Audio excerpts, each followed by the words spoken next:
এবার Nasir syntax group নির্বাচনের পথে পথে। ঢাকা ১ দোহার নবাবগঞ্জ সংসদীয় আসনটি এতদিন ছিল প্রভাবশালী রাজনীতিবিদ ও শিল্পপতিদের ক্ষমতার লড়াইয়ের মাঠ। হেভিওয়েট প্রার্থীদের অর্থবিত্ত প্রভাব ও পাল্টাপাল্টি ক্ষমতা প্রদর্শনের এই আসনে বহু বছর পর এবারই প্রথম প্রার্থী নয়, দল ও মার্কার নির্বাচনে নিজেদের পছন্দের প্রার্থীকে বেছে নেওয়ার সুযোগ পাবে ভোটাররা। মূল প্রতিদ্বন্দ্বিতা হবে বিএনপি ও জামায়াতের মধ্যে। দোহার নবাবগঞ্জ থেকে ফিরে আরও জানাচ্ছেন ওবায়দুল্লাহ মামুন, ছবি তুলেছেন মোখলেসুর রহমান। বিনা ভোটে পাস, রাতের ভোট দিনে আর ডামি নির্বাচনের কারণে আগ্রহ হারিয়ে ফেলেছিল ভোটাররা। এসব অপরাধ ঢাকতে ফ্যাসিস্ট শেখ হাসিনা ইচ্ছে করে কিছু আসনে বিতর্ক উত্তেজনা তৈরি করে রাখত। তার একটি এই দোহার নবাবগঞ্জ আসন। এখানে নির্বাচনের নামে চলত অর্থ আর পেশি শক্তির মহড়া। তবে আসন্ন জাতীয় সংসদ নির্বাচনে সেই দৃশ্যপটে পরিবর্তন হয়েছে। আসনটিতে বিএনপির মনোনয়ন পেয়েছেন জেলা বিএনপি সভাপতি খোন্দকার আবু আশফাক।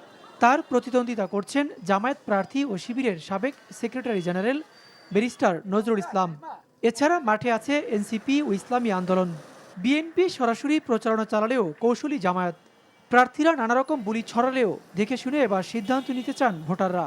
যুব সমাজ আছে, আমরা এমন প্রার্থী চাচ্ছি যিনি আগামী বাংলাদেশকে একটি সুষ্ঠু সুন্দর বাংলাদেশ, সমৃদ্ধশালী বাংলাদেশ হিসেবে গড়ে তুলতে পারবেন, যেখানে কোনো দুর্নীতি, চাঁদাবাজ, সন্ত্রাসবাজ এগুলো থাকবে না।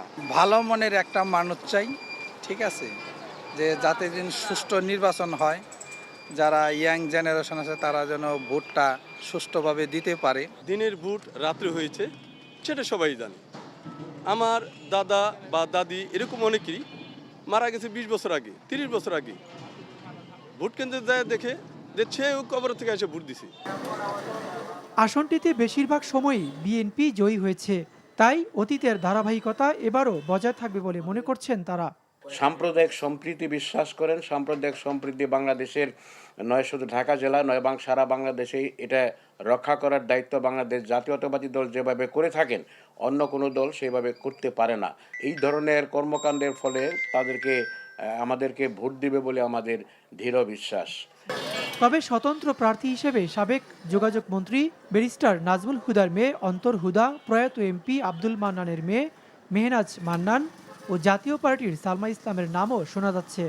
1991 থেকে এ পর্যন্ত দোহার নবাবগঞ্জ আসনটি বিএনপির দুর্গ হিসেবে পরিচিত।